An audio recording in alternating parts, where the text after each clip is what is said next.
Alright, here we have a hand from Poker Stars playing 8-handed, ace-9 suited. Most suited aces are fine to raise from open position. We get a call, so the player that calls here is, I think they're on the button. So 202 hands with this opponent. Voluntarily put money in the pot 38% of the time. Percent raised 5, no 3 bets.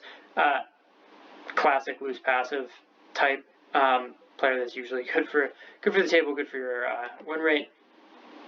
So I do hit the ace here. I do elect to c-bet. I think I'm kind of fine to check or c-bet there, given that I'm out of position. I hit trips on the turn. Now, this is kind of an interesting spot because if I do bet into this villain, what are they going to call with, right? There's 2 aces on the board and 3 spades. Villain's going to go away a lot of the time, so my hand actually isn't as strong as it may seem, especially with the weak kicker. If I had ace queen or ace king, I think I'd be more inclined to value bet targeting the weaker aces, but I am kind of a weaker ace given that playing suited aces with not that strong of a kicker. So kind of an interesting spot. I like to check here just because I feel like it's a good spot for a villain to bluff if they don't have anything. There are spots in poker where, I think especially whenever you're out of position, you can bet and all it's going to do is fold out the worst hands and get called by the better hands, or you can check and give those worse hands a chance to bluff, especially whenever you have a hand that you just have no intention of folding, but you don't necessarily think is a monster type hand. It's kind of like that strong marginal hand, I would classify it. And I know calling trips marginal might seem a little bit nitty, but in this situation, I really think it kind of is. But yeah, I think the opponent's just in a great spot to bluff. A lot of opponents will go ahead and bluff there. A lot of people like to do a thin value bet or block bet. I'm not a huge fan. Thin value betting I get. But again, it's so tight in terms of what you're going to get called by versus that's worse versus better, to where it's, am I going for thin value or am I value owning myself more often than I'm actually getting thin value? And that's a question you kind of want to consider there. And then the whole block betting thing, just betting, a lot of people just kind of bet, and then if they get raised, they go away. I'm not necessarily, I understand that on the river, that you don't necessarily want to be check calling as often because people don't bluff a lot on the river. But again, you have to be getting called by worse hands, and I think kind of just using this hand as a bluff catcher is where I'm at right now. Look, there's 3 spades on the board here. So flushes are an option. Let's see, villain calls pre-flop, but again, they're calling pretty wide. I check to them on the turn and they bet.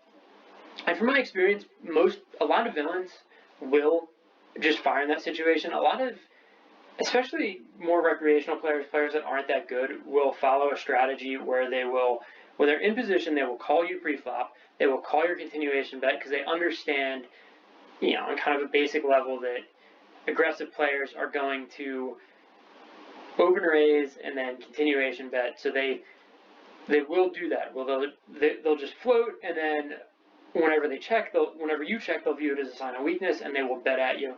And that's why protecting your checking range by checking with some of your strong hands whenever you're out of position is good. You don't always just want to bet your good hands and check your bad hands. It just makes you too easy to exploit. So I do like to check strong hands and see what happens.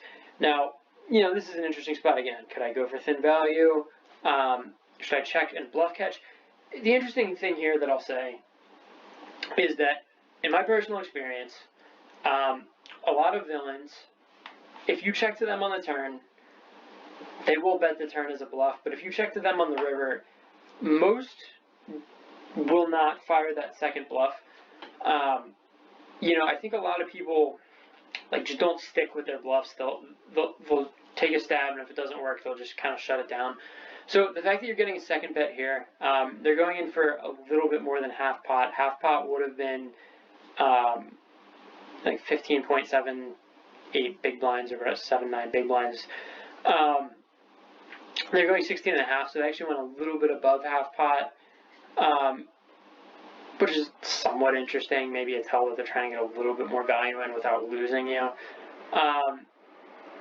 think about it, look, there's one ace left on the deck.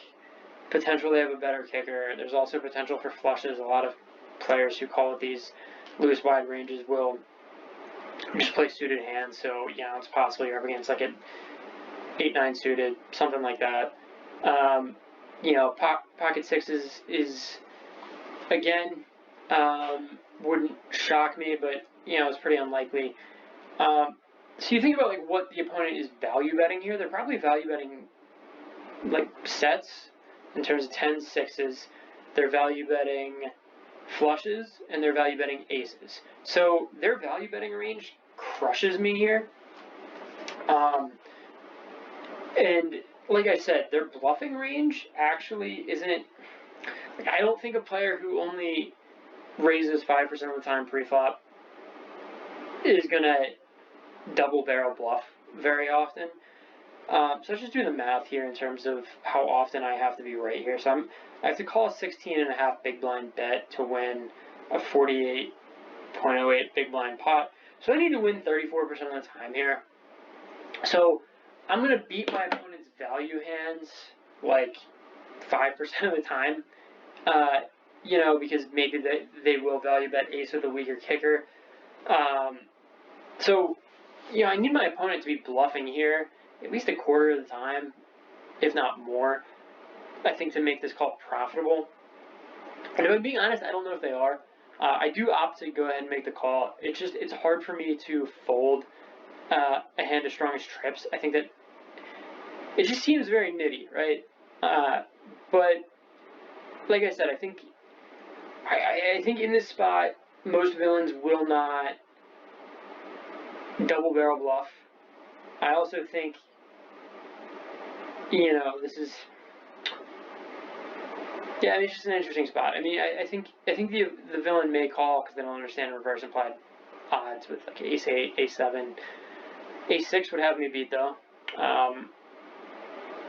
But so I think, like I said, I do think I am behind a lot of their value betting range here, but I do have to go ahead and call.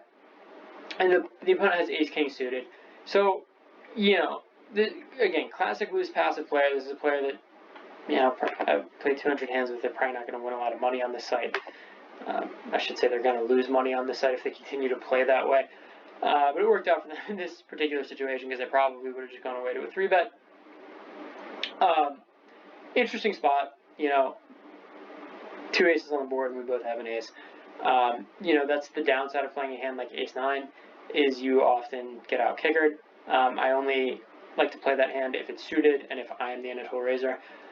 Or you can 3-bet suited aces a lot. But kind of an interesting spot. Like I said, kind of an opportunity to save yourself some money and make a nitty fold sometimes. Or at least, I think one of the mistakes a lot of players make is that they just, whenever they have a strong hand, they just can't let go of it. And I think, you don't want to necessarily look at just, I have a strong hand. It's what is my opponent's range, and kind of going through, like I said, what are their value betting hands in that situation? How much of their value betting range do I actually beat? How often do they need to be bluffing? How often is this type of opponent actually going to bluff? How often are they going to double barrel? I think the turn call is perfectly good. I think the river, actually kind of interesting spot. I'd be curious to hear what some pros would have to say about it. I think they'd probably be thinking along the same lines I am, that it's not a mandatory call. But kind of an interesting hand.